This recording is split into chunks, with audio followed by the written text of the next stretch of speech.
আসসালামু আলাইকুম প্রিয় দর্শক, অন্য মঞ্চের আলাপচারিতায় আপনাদের সকলকে এই বৈঠকটা নিয়ে কোনো উচ্ছ্বাস দেখাচ্ছেন না পররাষ্ট্রমন্ত্রী এস জয়শঙ্কর। পররাষ্ট্রমন্ত্রী খলিলুর রহমানকে তিনি স্বাগত জানিয়েছেন, তার বাড়িতে অতিথি এসেছিলেন, তিনি অতিথিদেরকে পেয়ে খুশি সেটুকু জানিয়েছেন এবং এমনকি সেই আলোচনায় বিশ্বের ইস্যু নিয়েও আলাপ হয়েছে সেসব বলেছেন, কিন্তু কোনো সুনির্দিষ্ট বিষয়কে উল্লেখ করার প্রয়োজন বোধ করেন নাই। তার মানে কোনো সুনির্দিষ্ট বিষয়ে দুপক্ষ একমত তো হয়নি। বাংলাদেশ যে এত বড় ফিরিস্তি দিয়েছে যে এই বিষয়গুলো নাকি পররাষ্ট্রমন্ত্রী খলিলুর রহমান তুলে ধরেছেন ভারতের সামনে, তার মানে ভারতের তরফ থেকে এর একটি বিষয়েও সুনির্দিষ্ট কোনো জবাব দেওয়া হয়নি। কূটনীতিতে কোন শব্দ বলা হলো, কোন শব্দ বলা হলো না, কোন শব্দ লেখা হলো, কিভাবে লেখা হলো, আদৌ লেখা হলো কিনা, এই প্রত্যেকটি বিষয় যখন ব্যাপক হিসেব নিকেশের বিষয় এবং গুরুত্বপূর্ণ ইঙ্গিতবাহী বটে, তখন ভারত সরকারের তরফে বা ভারতের পররাষ্ট্র মন্ত্রণালয়ের তরফে বাংলাদেশের পররাষ্ট্রমন্ত্রী খলিলুর রহমানের দিল্লি সফরের বিষয়ে একটি শব্দ খরচ না করার বিষয়টি বিস্ময়কর বটে। বাংলাদেশ ভারত দুদেশের সংবাদ মাধ্যমে এই পররাষ্ট্রমন্ত্রী খলিলুর রহমানের দিল্লি সফর বাংলাদেশ ভারত সম্পর্ককে নতুন করে চাঙ্গা করতে কতটা গুরুত্বপূর্ণ ভূমিকা রাখতে পারে, দুদেশের জন্যই এটা কতটা গুরুত্বপূর্ণ হয়ে উঠতে পারে, এ নিয়ে জল্পনা চলছিল গত কয়েকদিন ধরেই বা সপ্তাহের বেশি সময় ধরে। অথচ যখন খলিলুর রহমান দিল্লি গেলেন এবং পররাষ্ট্রমন্ত্রী এস জয়শঙ্করের সঙ্গে বৈঠক করেছেন, জাতীয় নিরাপত্তা উপদেষ্টা অজিত দোভালের সঙ্গে বৈঠক করেছেন, পেট্রোলিয়াম মন্ত্রী হরদীপ পুরীর সঙ্গে করেছেন তো বটেই, তখন ভারতের পররাষ্ট্র মন্ত্রণালয়ের তরফে কোনো দ্বিপাক্ষিক বিবৃতি তো আসেইনি, এমনকি আনুষ্ঠানিকভাবে এই সফর সম্পর্কে একটি লাইনও সংবাদ মাধ্যমকেও সরবরাহ করা হয়নি। ভারতের সংবাদ মাধ্যমে এই বিষয় অনেক সাংবাদিকই আর চেপে রাখতে পারেননি, তারা সরাসরি লিখছেন যে ভারতের সাংবাদিক এবং সংবাদ মাধ্যমের অনেকে পররাষ্ট্র মন্ত্রণালয়ের সঙ্গে বারবার যোগাযোগ করেও যখন পররাষ্ট্র মন্ত্রণালয়ের কাছ থেকে এই সফর সম্পর্কে কোনো তথ্য বের করতে পারেনি বা ভারতের অবস্থান জানতে পারেনি, তখন ধারণা করা যাচ্ছে বা এই সিদ্ধান্তে সহজেই পৌঁছানো যাচ্ছে যে ভারত পররাষ্ট্রমন্ত্রী খলিলুর রহমানের এই সফরটাকে কোনো আনুষ্ঠানিক দ্বিপাক্ষিক সফর বলে মনে করছে না এবং সে কারণেই দুদেশ একত্রে কোনো আনুষ্ঠানিক দ্বিপাক্ষিক বিবৃতি দেওয়ার প্রয়োজন বোধ করে নাই। ওই সফরে কি কি হয়ে গেছে আর ভারত কি কি প্রতিশ্রুতি বাংলাদেশকে দিয়ে দিয়েছে এ বিষয়ে বাংলাদেশের সংবাদ মাধ্যমে যে ফিরিস্তি উঠে এসেছে একটু লক্ষ্য করলেই দেখবেন সেই ফিরিস্তি পররাষ্ট্র মন্ত্রণালয় থেকে দেওয়া একটা একপাক্ষিক বিবৃতির মাধ্যমে দেওয়া হয়েছে এবং সেই ফিরিস্তিতে ভারত কি বলেছে সে প্রসঙ্গে তেমন কিছু নাই। যেমন ধরেন, এই ফিরিস্তিতে বলা হয়েছে যে এই বৈঠকে পররাষ্ট্রমন্ত্রী এস জয়শঙ্করের সঙ্গে বৈঠকে খলিলুর রহমান বলেছেন যে প্রধানমন্ত্রী তারেক রহমানের নেতৃত্বাধীন বাংলাদেশ জাতীয়তাবাদী দলের নবনির্বাচিত সরকার বাংলাদেশ ফার্স্ট নীতির ভিত্তিতে পারস্পরিক আস্থা, সম্মান ও পারস্পরিক লাভের উপর নির্ভর করে পররাষ্ট্র নীতি পরিচালনা করবে। এসব লাইনেই পরিষ্কার যে এই বিবৃতি বাংলাদেশের সংবাদ মাধ্যমের উদ্দেশ্যে দেওয়া হয়েছে যাতে কেউ হই হই রই রই করে না ওঠেন যে ভারতের পররাষ্ট্র মন্ত্রীর সঙ্গে বৈঠক করে বাংলাদেশের পররাষ্ট্রমন্ত্রী কি দিল্লি না ঢাকা, দিল্লি না ঢাকার মধ্যে ঢাকা ঢাকা বলে আসতে পেরেছেন, বাংলাদেশের পররাষ্ট্রমন্ত্রী ভারতের কাছে বাংলাদেশকে বেঁচে আসেন নাই তো, এসব প্রসঙ্গ যাতে না ওঠে তাই এই ধরনের একটা বিবৃতি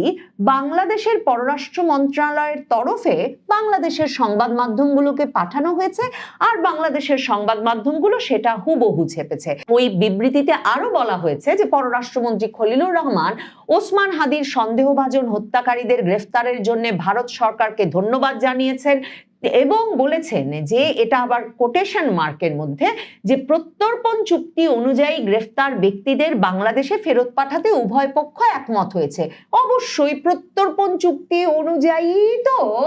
বাংলাদেশের নাগরিক যে কোনো বন্দীকে ভারত সরকার বা যে কোনো সরকারের ফেরত পাঠাতে হবে, কাজেই সেই অনুযায়ী তারা একমত হয়েছেন, সেটা বলেছেন পররাষ্ট্রমন্ত্রী। এরপর ভারতীয় পক্ষ জানায় যে বিশেষ করে চিকিৎসা ও ব্যবসায়িক উদ্দেশ্যে বাংলাদেশিদের জন্য ভিসা সেবা আগামী সপ্তাহগুলোতে সহজ করা হবে। মানে পরিষ্কার বোঝা যাচ্ছে সরকারের উপর যেসব চাপ আছে, যে সাধারণ মানুষের ভিসা সহজীকরণ, ভারতের যাওয়ার পথটা খুলে দেওয়ার ব্যবস্থা করা, সেই চাপে পড়ে পররাষ্ট্রমন্ত্রী খলিলুর রহমান এখন বলছেন যে ভারত সরকার তাকে আশ্বাস দিয়েছেন যে বিশেষ করে চিকিৎসা ও ব্যবসায়িক ভিসা সহজীকরণ হবে, এবং সেটা কিন্তু বাংলাদেশের বেশিরভাগ সংবাদ মাধ্যমের শিরোনাম হয়েছে যে ভারতীয় ভিসা কয়েক সপ্তাহের মধ্যে সহজ করার আশ্বাস দিয়েছেন দিল্লি। কিন্তু যেই বিষয়টা এখানে লক্ষ্য করতে হবে, খলিলুর রহমানের পাঠানো এই বিবৃতিতে, পররাষ্ট্র মন্ত্রণালয়ের দেওয়া বিবৃতিতে যে বলা হয়েছে, ভারত সরকার বলেছে চিকিৎসা এবং ব্যবসায়িক ভিসা সহজতর করা হবে। তো ডিসেম্বরেও আরেক দফা বন্ধ হয়ে গেছিল, এমনকি চিকিৎসা বিজনেস ভিসাও বন্ধ হয়েছিল, কিন্তু চিকিৎসা বিজনেস ভিসা তো সীমিত আকারে অন্তর্বর্তীকালীন সরকারের সময়েও ভারত দিতে শুরু করেছিল, এবং নবনির্বাচিত সরকার আসবার পর তারেক রহমান সরকারের আমলে আবারও কিছু কিছু করে মেডিকেল ভিসা, বিজনেস ভিসা দেওয়া তো এরই মধ্যে শুরু করেছে ভারত। ভিজিটর ভিসার কি হলো? পর্যটন ভিসার বিষয়ে তার মানে কোনো আশ্বাস কিন্তু নিয়ে আসতে পারেন নাই খলিলুর রহমান। ভারতের পররাষ্ট্রমন্ত্রী এস জয়শঙ্কর বাংলাদেশের পররাষ্ট্রমন্ত্রী খলিলুর রহমানের সঙ্গে তার বৈঠকের পর একটা পোস্ট দিয়েছেন তার এক্স হ্যান্ডেলে, এবং সেই 4-5 লাইনের, একেবারে 5 লাইনের সংক্ষিপ্ত পোস্টে 3টি ছবি দিয়েছেন খলিলুর রহমানের সঙ্গে, এবং তারপর লিখেছেন যে please two host FM Khalilur Rahman of Bangladesh and his delegation this afternoon. পররাষ্ট্রমন্ত্রী খলিলুর রহমান এবং তার প্রতিনিধি দলের সঙ্গে সাক্ষাৎ করতে পেরে, তাদের স্বাগত জানাতে পেরে আমি সন্তুষ্ট। প্লিজডের বাংলা যে অত্যন্ত আনন্দিত, ডিলাইটেড করব তারও কোনো উপায় নাই। মানে প্রত্যেকটা শব্দ ভীষণ মেপে খরচ করা হয়েছে ভারতের তরফে। এরপর পররাষ্ট্রমন্ত্রী এস জয়শঙ্কর লিখেছেন যে তারা ভারত বাংলাদেশের দ্বিপাক্ষিক সম্পর্ক এর বিভিন্ন দিক থেকে জোরদার করার বিষয়ে আলোচনা করেছেন ইন ইটস ভ্যারিয়াস ফ্যাসেটস, এবং এরপর লিখেছেন also exchange views on regional and global developments, এমনকি আঞ্চলিক এবং বৈশ্বিক উন্নয়নের বিভিন্ন দিক নিয়ে আমরা আলাপ করেছি এবং পরস্পর ঘনিষ্ঠ যোগাযোগে থাকার বিষয়ে সম্মত হয়েছি। তার মানে এই বৈঠকটা নিয়ে কোনো উচ্ছ্বাস দেখাচ্ছেন না পররাষ্ট্রমন্ত্রী এস জয়শঙ্কর। পররাষ্ট্রমন্ত্রী খলিলুর রহমানকে তিনি স্বাগত জানিয়েছেন, একরকম মানে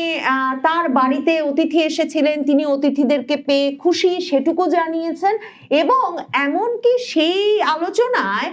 মানে বিশ্বের ইস্যু নিয়েও আলাপ হয়েছে সেসব বলেছেন, কিন্তু কোনো সুনির্দিষ্ট বিষয়কে উল্লেখ করার প্রয়োজন বোধ করেন নাই। তার মানে কোনো সুনির্দিষ্ট বিষয়ে দুপক্ষ একমত তো হয়নি। বাংলাদেশ যে এত বড় ফিরিস্তি দিয়েছে যে এই বিষয়গুলো নাকি পররাষ্ট্রমন্ত্রী খলিলুর রহমান তুলে ধরেছেন ভারতের সামনে, তার মানে ভারতের তরফ থেকে এর একটি বিষয়েও সুনির্দিষ্ট কোনো জবাব দেওয়া হয়নি, সুনির্দিষ্ট কোনো প্রতিশ্রুতি দেওয়া হয়নি। আরো গুরুত্বপূর্ণ হচ্ছে এই যে এস জয়শঙ্করের যেই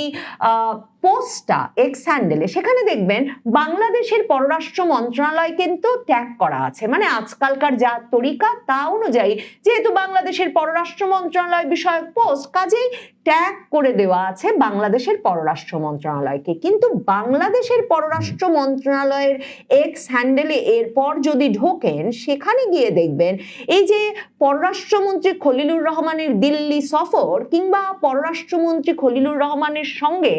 এস জয়শঙ্করের এই বৈঠকের বিষয়ে কোনো বক্তব্য সেখানে নাই। তার মানে ভারতকে জানান দিয়ে বা ট্যাগ করে ভারতের পররাষ্ট্র মন্ত্রণালয়কে বাংলাদেশের পররাষ্ট্র মন্ত্রণালয় কিন্তু সেই বিবৃতিটিও পোস্ট করেনি, যেই বিবৃতিটিতে তারা এত কথা মানে তারেক রহমানের বাংলাদেশ ফার্স্ট নীতির কথা বলে এসেছি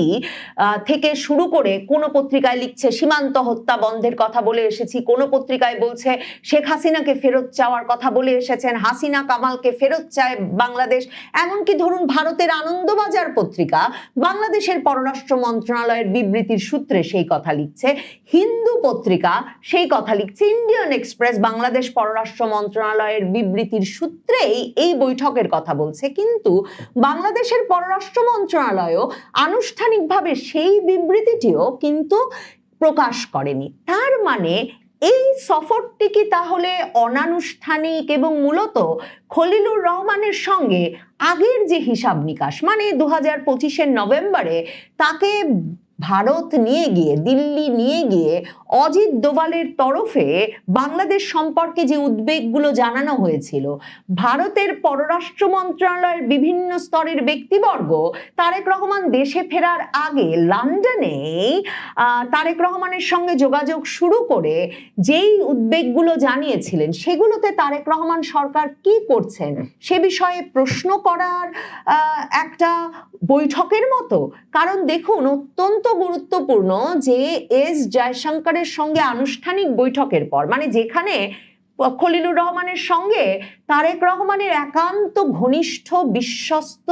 তার পররাষ্ট্র উপদেষ্টা হুমায়ুন কবিরও উপস্থিত ছিলেন, সেই বৈঠকটার পরে কিন্তু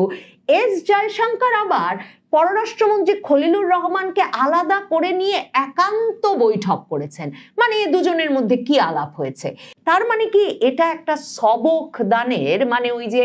বলে না যে কি করে, মানে নানা রকম জবাবদিহি আদায়ের এবং পরামর্শ দেওয়ার, বুদ্ধি বিবেচনা দেওয়ার, প্রশ্নের উত্তর আদায়ের একটা সেশন অনুষ্ঠিত হলো সেই একান্ত বৈঠকে। পররাষ্ট্রমন্ত্রী খলিলুর রহমান এবং পররাষ্ট্রমন্ত্রী এস জয়শঙ্করের সঙ্গে কি আলাপ হলো, যে আলাপে দুপক্ষ কোনো আনুষ্ঠানিক বিবৃতি নিয়ে হাজির হতে পারছে না, যেখানে তারা বলতে পারে যে এই বিষয়ে আলাপ হয়েছে এবং এই বিষয়ে সম্মত হওয়া গেছে। এমনকি নিরাপত্তা উপদেষ্টা অজিত দোভালের সঙ্গে বৈঠকটি ঠিক যেমন 2025-এর নভেম্বরে গোপন ছিল, কি বিষয়ে আলাপ হয়েছে কোনো তরফে জানানো হয়নি, এবারেও কোনো তরফে এ বিষয়ে কোনো কিছু জানানো হয়নি যে নিরাপত্তা উদ্বেগগুলো কি। ভারত বাংলাদেশের মধ্যকার এই বৈঠকটির আগে থেকেই আলাপ ছিল যে সীমান্তবর্তী এলাকায় ভারত বিরোধী প্রশিক্ষণ শিবির, ভারত বিরোধী জঙ্গি শিবিরগুলো নিয়ে ভারতের বিশেষ উদ্বেগ আছে। বাংলাদেশের মাটি ভারত বিরোধী কর্মকাণ্ডের জন্য বিশেষ গোষ্ঠীগুলোকে ব্যবহার করতে দেওয়া হচ্ছে কিনা সে বিষয়ে ভারতের বিশেষ উদ্বেগ আছে। এমনকি অজিত দোভাল নভেম্বরে স্যাটেলাইট চিত্র তুলে দিয়েছিলেন অন্তত 12টি ক্যাম্পের খলিলুর রহমানের হাতে। কাজেই ভারত এখন জানতে চায় 2 মাস ধরে নবনির্বাচিত সরকার ক্ষমতায় আসবার পর এবং সেই সরকারের প্রধানমন্ত্রী পদে তারেক রহমান নির্বাচিত হওয়ার পর খলিলুর রহমানকে সেখানকার পররাষ্ট্রমন্ত্রীর আসনে বসানোর পর কি করেছে এই সরকার যাতে ভারত সরকার তারেক রহমান সরকারের ওপর আস্থা পেতে পারে, যে কারণে কিনা তারা ভিসা প্রক্রিয়া সহজতর করতে পারে। মানে ভারতের পশ্চিমবঙ্গে যে নির্বাচন সামনে, সেই নির্বাচনে সবচেয়ে স্পর্শকাতর বিষয় হয়ে রয়েছে এই সীমান্ত দিয়ে বাংলাদেশিদের অবৈধ অনুপ্রবেশের অভিযোগ এবং বাংলাদেশিদের অবৈধ অনুপ্রবেশের পর ভারত বাংলাদেশ সীমান্তের বিভিন্ন জায়গা জুড়ে তাদের নানা রকম সন্ত্রাসী সংগঠনের আস্তানা গড়ে তোলার বিষয়টি। তাহলে ভারত সরকার আস্থার জায়গা না পেলে, এখনো যদি তাদের তারেক রহমানকে সন্দেহ হয়, প্রধানমন্ত্রী তারেক রহমানের ওপর যদি তারা আস্থা না পান, তাহলে আসলে পররাষ্ট্রমন্ত্রী খলিলুর রহমানের এই সফর নিয়ে তাদের উচ্ছ্বাসের কারণ কি? কাজেই এই সফর নিয়ে একেবারে নিশ্চুপ থাকার সিদ্ধান্ত নিয়েছে ভারতের পররাষ্ট্র মন্ত্রণালয়।